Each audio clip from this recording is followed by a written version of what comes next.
Bonjour amis milanistes, bienvenue la famille, j'espère que vous allez bien. Alors aujourd'hui, on va parler de la conférence de presse qui s'est passée cet après-midi à Milanello. Donc le Mister, comme d'habitude, s'est présenté devant les journalistes. Donc conférence de presse qui compte pour le match Milan-Lecce de dimanche, donc demain à 20h45 pour la 21e journée de Serie A. Alors, avant de commencer cette vidéo, tout simplement, je vous demanderai comme d'habitude ce petit service qui ne vous coûte rien et qui vous prend même pas 10 secondes, un petit like, un commentaire et vous abonner à ma chaîne. Comme ça, vous restez bien sûr au courant des dernières nouvelles par rapport au Milan. Donc, le Mister n'a pas vraiment voulu parler de formation dans cette conférence de presse. Tout simplement, pourquoi? Parce qu'il ne sait pas non plus quel changement, quel joueur va jouer. Il a juste justement annoncé qu'il va avoir des changements. Donc là, à ce moment-là, il y a un journaliste directement, il lui a posé la question, mais qu'est-ce que vous allez apporter comme changement à l'équipe de demain? Ben, lui, il a répondu, je ne sais pas trop. Parce qu'il faudra que je voie un petit peu la condition physique des joueurs, qui est prêt à jouer, qui ne l'est pas, qui sera disponible, blessé, pas blessé, et qui va mettre sur le banc. Donc là, il est resté aussi un petit peu vague. Puis aussi, on lui a posé la question par rapport à la formation qu'il a mis d'entrée contre le Com, donc le 4-4-2. Et surtout, la défense à 4. On lui a demandé aussi si Alexis Stanemakers pouvait être défenseur latéral droit. Mais par rapport à la formation, par rapport à la défense, il n'a pas voulu en parler. Par contre, il a dit qu'Alexis pouvait jouer justement à n'importe quel poste, mais l'important, c'est justement de penser à demain, et pour le reste, on verra bien. Il a surtout parlé de la continuité de l'équipe à faire des résultats, pour donner vraiment un sens au match précédent joué contre Como. Le dernier match à domicile qu'ils ont joué, c'est eux qui ont marqué en premier. Tandis que sur les 3 derniers matchs ici qu'on a joué à l'extérieur, on a fait seulement une victoire pour 2 matchs nuls. Et à chaque fois, l'équipe à domicile a marqué en premier. Et puis Milan a réussi quand même à reprendre le coup. Il a parlé aussi de Lecce. Lecce qui a fait une très très belle partie face à l'Inter, qui a vraiment mis l'Inter en difficulté, pour vous dire que l'Inter a marqué seulement dans les 10 dernières minutes du match. Lecce, il a vraiment insisté en fait par rapport à la défense de Lecce, qui a vraiment très bien défendu, qui a vraiment des joueurs de très bon niveau, de grande qualité, autant que ce soit en attaque qu'en défense. Donc comme je vous disais, il insistait vraiment par rapport à cette défense. Il faudra vraiment... il pense en fait que Lecce va réitérer un petit peu cette manière de fonctionner contre l'Inter qu'il a fait, vu qu'il a mis l'Inter en difficulté. À voir, on verra ça demain. Puis, il continue. On a besoin justement d'être solide en défense et surtout de plus prendre de buts. Car c'est vrai, Milan marque pas mal, mais encaisse aussi pas mal de buts. Et ne pas prendre de buts serait vraiment une très bonne chose et simplifierait la façon d'obtenir des résultats. Le mieux, ce serait justement de marquer directement et ne pas encaisser de buts par la suite. Puis il parle un petit peu de transfert. Il a parlé aussi de renouvellement de Mike Maignan.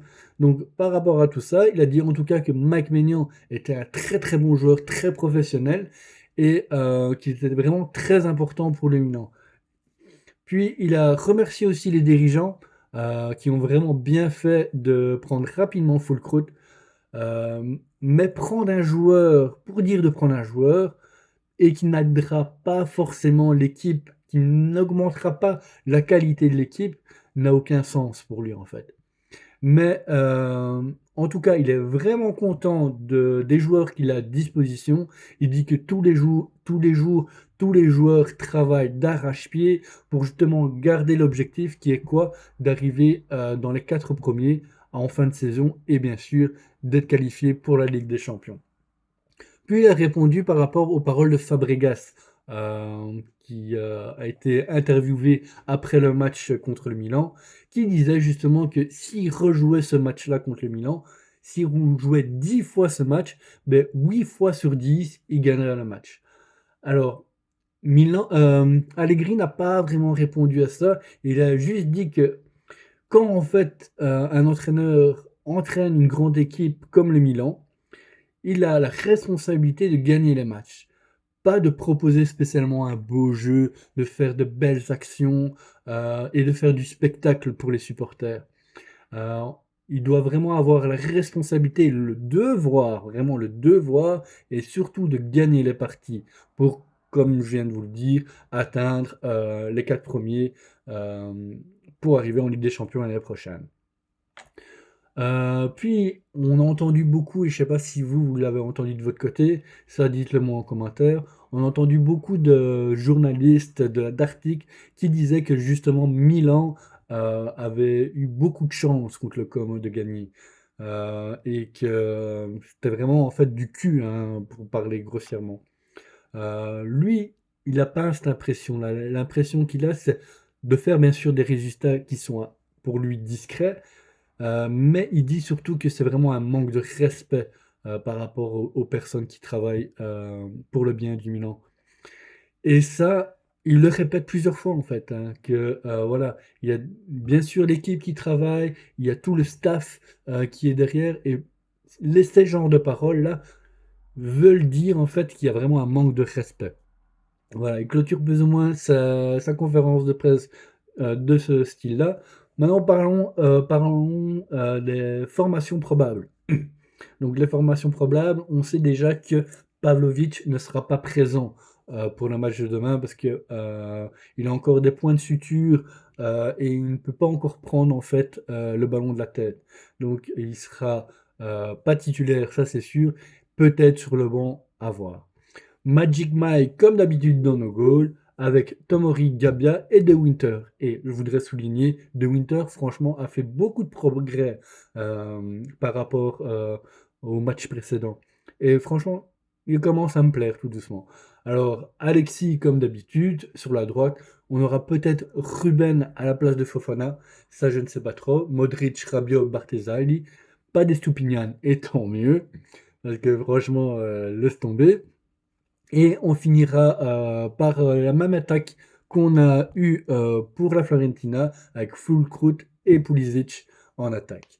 Parce qu'en fait, Raffaello, comme vous le saviez, il a répété aussi dans sa conférence de presse qu'il n'est pas totalement bien.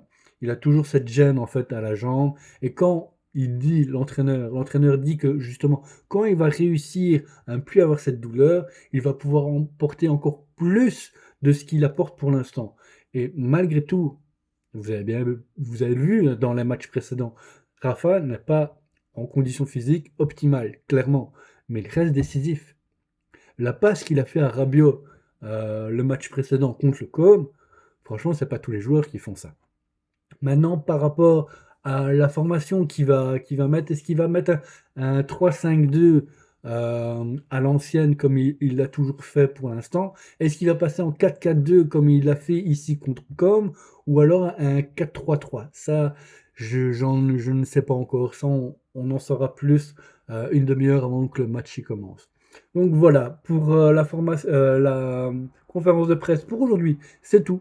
J'espère qu'en tout cas, cette vidéo vous a plu. Donc n'oubliez pas, comme d'habitude, un petit like, un commentaire et bien sûr, vous abonner à ma chaîne parce que c'est super important.